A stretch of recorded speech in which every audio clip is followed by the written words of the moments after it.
26 जनवरी 2023 की सुबह सेबी की एक रिपोर्ट आती है। उस रिपोर्ट के हिसाब से 10 में से 9 ट्रेडर लॉस करते हैं। आपको क्या लगता है इसकी सबसे बड़ी वजह क्या हो सकती है? जरा सोच के देखिए। चलिए मैं बताता हूं। इसका आंसर है लैक ऑफ नॉलेज, यानी कि नॉलेज की कमी।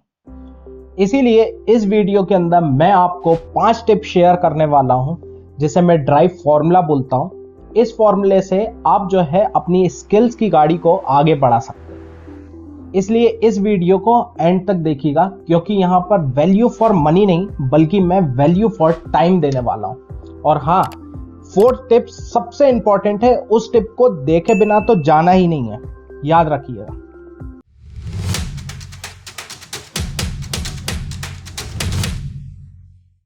Hello everybody, my name is Shubham Mehra and I welcome to you all a very useful and a wonderful video। चलिए शुरू करते हैं पहली टिप से। Tip number 1, diversify your analytical tool kit. देखिए, जब मैंने नई नई ट्रेडिंग की शुरुआत की थी ना, तब मैं सिर्फ इंडिकेटर्स देखता था। फिर मुझे किसी ने बताया कि भाई प्राइस एक्शन उससे ज़्यादा बेहतर है, तो मैं उस तरफ चला गया। फिर लास्ट में जाके मुझे समझ में आया कि एक्चुअल में हमें जो है अपने एनालिटिकल टूल किट को ज़्यादा से ज़्यादा डाइवर्सिफाई करना है, जिसके वजह से हमारा जो है सक्सेस रेट और भी ज़्यादा हाई हो सके। फॉर एग्जाम्पल, आप जो है मान लीजिए किसी सपोर्ट एंड रेजिस्टेंस पे ट्रेड करते हैं, आप सिंपली ड्रॉ करते हैं और उस पर ट्रेड करते हैं। अब आप क्या कीजिए कि वहाँ पर ज़्यादा से ज़्यादा कंफर्मेशन के लिए कैंडलस्टिक ऐड कर लीजिए, ठीक है। फिर साथ ही साथ आप जो है कोई इंडिकेटर ले सकते हैं, कोई भी EMA, RSI, स्टॉकेस्टिक या जो भी आप करते हैं, है ना, जिससे भी। फिर इसके बाद 3rd नंबर पे आप जो है चाहें ऑप्शन का डेटा वगैरह यूज़ कर सकते हैं, या कोई वहाँ पर देख सकते हैं राउंड नंबर वगैरह कोई है कि नहीं, या कुछ और, जिसके कारण आप जो है ज़्यादा से ज़्यादा प्रोबेबिलिटी को इंक्रीज कर सकें। हम एक लाइव एग्जाम्पल से समझते हैं ये किस तरीके से काम करता है। देखिए, हम जो है यहाँ पे निफ्टी के चार्ट्स पर आ गए। अब यहाँ पर हम सबसे पहले जाएंगे 1 वीक के चार्ट पर।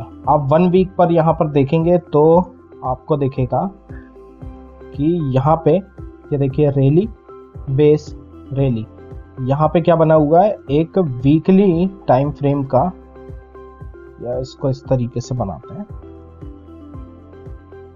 यहाँ पे वीकली टाइम फ्रेम का एक डिमांड जोन है। हम जो है यहाँ पर लिखते जाएंगे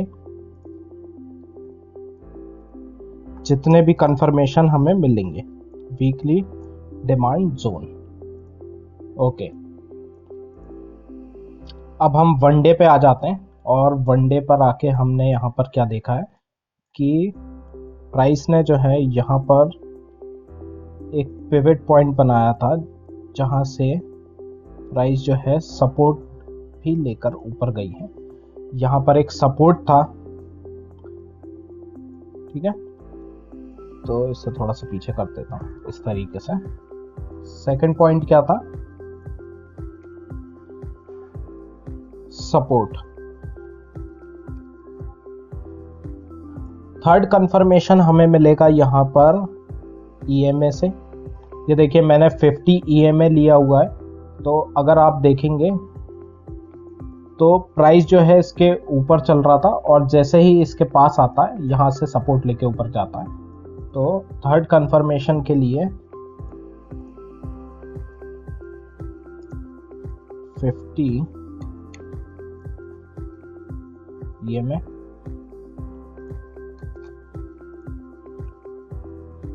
फोर्थ कंफर्मेशन जो है हमें मिलेगा। अच्छा देखिए, अब ऑप्शन का डेटा तो यहाँ पे मैं बता नहीं सकता हूँ, क्योंकि प्राइस जो है काफ़ी दिनों पहले यहाँ से ऊपर जा चुका है। लेकिन आप समझ सकते हैं कि ये जो है अगर लेवल देखें तो 21,100 के आसपास, मैं 100% श्योर हूँ कि यहाँ पे जो है ऑप्शन डेटा भी, ऑप्शन चेन में भी एक सपोर्ट होगी। अभी फ़िलहाल मैं 4th नंबर पे जो है एक चीज़ बताऊंगा आपको, वो है यहाँ पर एक राउंड नंबर, यस 21,100 पर जो है एक राउंड नंबर भी था।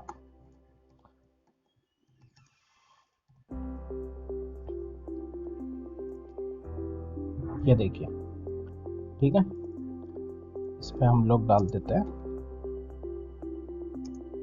Round number. अब फिफ्थ पॉइंट जो है यहाँ पर, या फिफ्थ कंफर्मेशन बोलूं, तो उसके लिए हमें जो है 1 आवर की कैंडलस्टिक पे आना होगा। हम 1 आवर यानी और छोटे, पहले हम वीकली टाइम फ्रेम में देख रहे थे, फिर हम डेली पे आए, अब हम जो है और भी छोटे टाइम फ्रेम पे आ चुके हैं जिस पे एक्चुअल में ट्रेडिंग वगैरह करनी होती है। मतलब कि 2-3 टाइम फ्रेम पे कंफर्मेशन जितने ज़्यादा हो सके उतना ज़्यादा बेहतर रहता है। जैसे कि आप अगर अब यहाँ पर देखेंगे तो आपको दिखाई देगा कि प्राइस जो है पहले यहाँ पे, हाँ यहाँ पे हमने क्या लिया हुआ है कंफर्मेशन के लिए, RSI, ठीक है। तो RSI मैंने पहले से ही यहाँ पे लगा के रखा था। आप इंडिकेटर्स में जाके RSI को बाहर निकाल सकते हैं, और आप अगर यहाँ पे देखेंगे तो प्राइस जो है एक लोअर लो बना रही थी, लेकिन स्ट्रेंथ तो कुछ और ही बोल रही है। स्ट्रेंथ के हिसाब से यहाँ पर क्या आया था, एक बुलिश डाइवर्जेंस, ठीक है। यानी फिफ्थ कंफर्मेशन हमें मिला क्या, 1 आवर पे बुलिश डाइवर्जेंस, ओके। अब और एक लास्ट, अगर हम ध्यान से यहाँ पर देखेंगे तो यहाँ पे जो है पहले लोअर लो लोअर हाई बन रहा था, और प्राइस जो है 1 आवर के टाइम फ्रेम में ट्रेंड भी शिफ्ट कर चुका है। अगर आप यहाँ से देखेंगे, ये ऊपर गया, नीचे आया, यहाँ से ऊपर ट्रेंड शिफ्ट हुआ, और इसे हटा देता हूं मैं, इसे भी, साथ ही साथ यहां पर अगर आप देखेंगे तो एक बुलिश एंगल्फिंग भी बनी है। यानी कि लास्ट हमारा कंफर्मेशन क्या होता है, कैंडलस्टिक का, जिससे हम जो है ट्रेड, एक्चुअल ट्रेड में एंट्री बनाते हैं। एंट्री बनाने के लिए हमेशा कैंडलस्टिक बनना तो कंपलसरी है ही है, ठीक है। वो क्या हो गया, एक बुलिश एंगल्फिंग।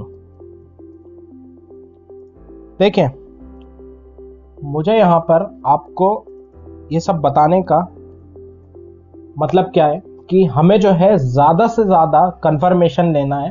किस चीज के लिए, अपने सक्सेस रेट को और भी ज्यादा हाई करने के लिए। Tip number 2, risk management.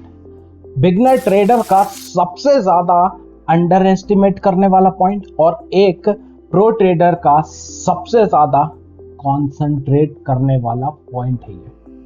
देखिए, जब एक बिगनर ट्रेडर इसको देखता है ना जैसे ही, तो वो क्या करता है, स्किप करो, आगे बढ़ाओ, ये मत दिखाओ। हमें देखना है क्या कि भाई कोई धमाकेदार स्ट्रेटेजी मिल जाए, कुछ एकदम बढ़िया सा मिल जाए कि कैसे मल्टी बैगर ढूंढे या कुछ ऐसा करें।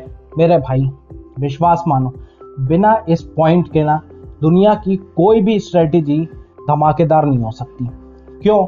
क्योंकि बिना इस पॉइंट के, यानी कि बिना स्टेप के, रिस्क मैनेजमेंट के, आपका कैपिटल उतना ही सेफ है जितना कि मिथुन दा साइकिल के पीछे दुश्मन की गोली से। समझे आप? इसलिए रिस्क को मैनेज करो भाई, ज्यादा से ज्यादा, जितना ज्यादा हो सकता है। स्टॉप लॉस लगाओ, पोर्टफोलियो को डाइवर्सिफाई करो, यानी कि अपने कैपिटल्स को भी डाइवर्सिफाई करो। हो सके तो एक एसेट से ज्यादा अलग अलग जगह पर पैसा इन्वेस्ट करो, लेकिन याद रखो रिस्क को मैनेज करो, ठीक है। ओके, टिप नंबर 3 की तरफ। Tip number 3, informed about global events. देखिए, ग्लोबल इवेंट्स वो होते हैं जो पूरे मार्केट पे, हमारे ही नहीं बल्कि पूरे देश विदेश सब पर असर डालते हैं। देखिए, मैं ये नहीं बोल रहा हूँ कि आप जाके न्यूज़पेपर रोज उठाओ और उसको पूरे तरीके से भाई चाट डालो, ऐसा नहीं है मेरा मतलब बस ये है कि भाई थोड़े से अपने कानों को ना खुला रखो, जिसके वजह से आपको पूरी दुनिया में क्या हो रहा है, हमारे देश में क्या हो रहा है, थोड़ी बहुत जानकारी होना ज़रूरी भी है। जैसे कि हो सकता है कहीं पे भाई जियोपॉलिटिकल टेंशन तो नहीं चल रही, यानी कि वॉर वगैरह तो नहीं हो रही है, कहीं फेड रेट वगैरह हाइक तो नहीं हो रहा है, कभी बजट आ रहा है। बजट भाई, बजट हमारे देश के लिए बजट बहुत ज़रूरी चीज़ होती है ना। इसके वजह से अब इन सब चीज़ों से वॉलेटिलिटी बहुत ज़्यादा हाई हो जाती है। अब इससे देखिए, मुझे ये नहीं पता कि आपका बहुत बड़ा पैसा इससे बनेगा या नहीं, लेकिन आप जो है बड़ा पैसा खोने से बच सकते हैं। एक एग्जांपल बताता हूँ, उससे आप अच्छे से समझ सकेंगे। देखिए, हमारे यहाँ लॉकडाउन हुआ था, मतलब सबके यहाँ हुआ था, लेकिन हमारे देश में लॉकडाउन के पहले हमारा पड़ोसी देश जहाँ से हमारा कोरोना का जन्म हुआ है, तो वहाँ पे लॉकडाउन कई वीक पहले ही लग गया था। तो हमें जो है भाई यहाँ पर थोड़ा सतर्क हो जाना चाहिए, थोड़ा दिमाग लगाना चाहिए कि अगर ऐसा हमारे पड़ोसी देश में हो गया है, जल्दी ही हमारी कंट्री में भी ये हाल देखने को मिल सकता है। अब उसके वजह से क्या हो सकता है, मार्केट में जब भाई मार्केट ही बंद हो गया है ना, जहाँ पे पूरी देश को बंद कर दिया गया, लॉकडाउन हो गया, तो सीधी सी बात है मार्केट में क्रैश आ सकता है।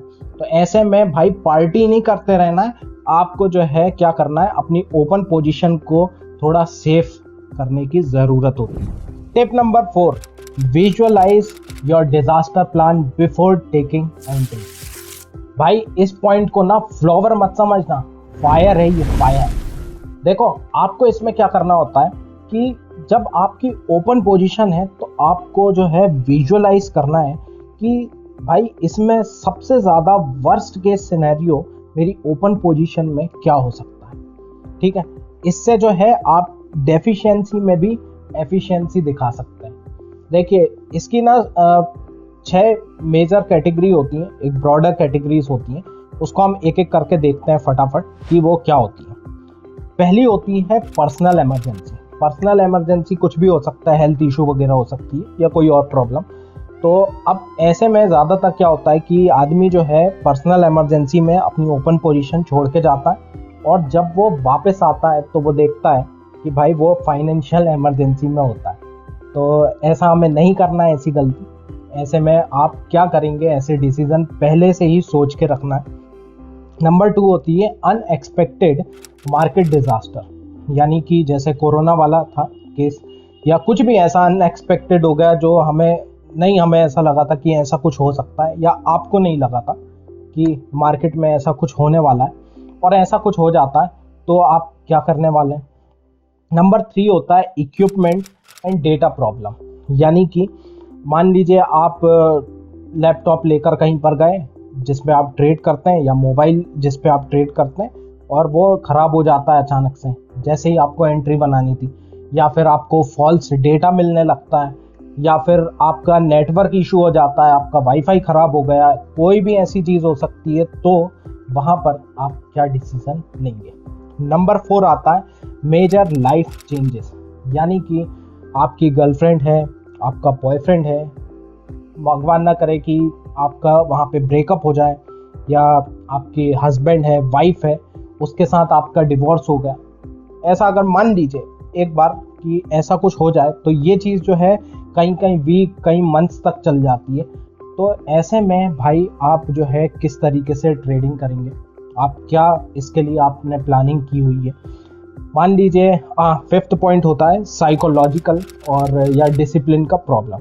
अब भाई ये तो हमारे यहाँ भाई ऐसा है कि डिसिप्लिन तोड़ना तो घर घर की बात है, कि जहाँ पर जो चीज़ लिखी होती कि यार ये चीज़ नहीं करनी है, हम वहीं पे जाके वो चीज़ करके आते हैं, है ना। तो ये वाली चीज़ बहुत कॉमन है। तो डिसिप्लिन जब नहीं बना पा रहे हो, तब आप क्या डिसीज़न लोगे, ये सारी चीज़ों का प्लान करो। 6th और लास्ट पॉइंट है ब्रोकर प्रॉब्लम। ब्रोकर की तरफ से कोई फॉल्स डेटा आने लगा, या फिर आप ऐसा मान लीजिए कि आपने जो है कहीं पे लॉन्ग एंट्री बना के रखी है, और फिर आप देखते हैं कि अचानक से मार्केट में क्रैश आया। और अब देखिए ये पॉइंट अलग है, इसमें क्या है कि अब ब्रोकर की तरफ से हो रहा है प्रॉब्लम। कैसे कि मार्केट में आप क्रैश आया है और आप जो है सेल ऑर्डर डाल रहे हो, है ना, लेकिन वहां पे ऑर्डर ही प्लेस नहीं हो रहा है। तो ऐसे में आप क्या करेंगे। या फिर ऐसा हो रहा है कि आपने पहले से प्रेडिक्ट किया था कि यहाँ पे क्रैश आने वाला है, और आप पहले से एंट्री बनाना चाहते हो तो वहां पे आपकी एंट्री नहीं बन पा रही है, तो ये भी एक ब्रोकर की तरफ से प्रॉब्लम। तो ऐसे में आप क्या करेंगे, ये है डिजास्टर प्लान। आपको क्या करना होगा इसके लिए मैं बताता हूँ। आप जो है आज जाइए, पेन और कॉपी उठाइए और सब चीज़ों को नोट डाउन कर लीजिए, जो भी आपको लगता है इन ब्रॉडर 6 कैटेगरी जो मैंने बताई, इसके अंदर भाई खोल के देखो, सोचो जरा कि और क्या क्या ऐसी चीज़ें हो सकती हैं जो मुझे लगता है कि मेरी लाइफ में डिजास्टर की तरह आएंगी। सब चीज़ों को नोट डाउन करो और हर एक पॉइंट के 3 सॉल्यूशन निकालो, ठीक है। यानी कि अगर मान लीजिए आपने ऐसी 10 पॉइंट निकाले कि ये 10 जो चीज़ें हैं मेरे लिए डिजास्टर की तरह आएंगी, तो वो 10 के लिए मल्टीप्लाई बाय 3 यानी कि 30 सॉल्यूशन आपके पास ऑलरेडी होना चाहिए। उसके बाद जब आप उसको विजुअलाइज कर लेंगे, क्योंकि ये ऐसा तो है नहीं कि आपने लिखी और वो चीज़ें हो रही हैं, आपको उसको विजुअलाइज करना पड़ेगा कि अगर ये चीज़ होती है तो मैं इसके इस तरीके से सॉल्व करूँगा, इसको ऐसे देखूँगा। तब आप रेडी हैं ट्रेड करने के लिए, जब आपने इस चीज को विजुअलाइज कर लिया। Tip number 5, engage in consistent learning. भाई अगर कंसिस्टेंसी होना तो पानी की धार भी पहाड़ को काट देती है, तो फिर स्टॉक मार्केट क्या चीज है। इसलिए कंसिस्टेंट लर्निंग होना बहुत जरूरी है, क्योंकि अगर आपने लग कर नहीं सीखा ना तो सीखने में पूरी जिंदगी लग जाएगी और आपको पता भी नहीं चलेगा। इस वजह से आप चाहे बुक्स रीड कर सकते हैं, चाहे आप वर्कशॉप अटेंड कर सकते हैं, चाहे आप हमारे चैनल को सब्सक्राइब कर सकते हैं, ये सारी आपकी मर्जी है, लेकिन कंसिस्टेंट लर्निंग रखना सबसे ज़रूरी है। ओके, हमने जो है अपने 5 टिप्स को कवर कर लिया है। अगर आपको ये वीडियो पसंद आई है तो लाइक ज़रूर करें। अगर आप चैनल में नए हैं तो इस चैनल को सब्सक्राइब किए बिना नहीं जाइएगा, क्योंकि हम ऐसी ही और भी इंफॉर्मेटिव और यूजफुल वीडियोस हर वीक लाते रहते हैं। आप जाके पहली वीडियोस को भी चेक कर सकते हैं और आगे वीडियोस आपकी ऐसी मिस ना हो, इसलिए आप जो है बेल आइकन को हिट कर दीजिए। Thank you very much. Shubham Mehra signing off.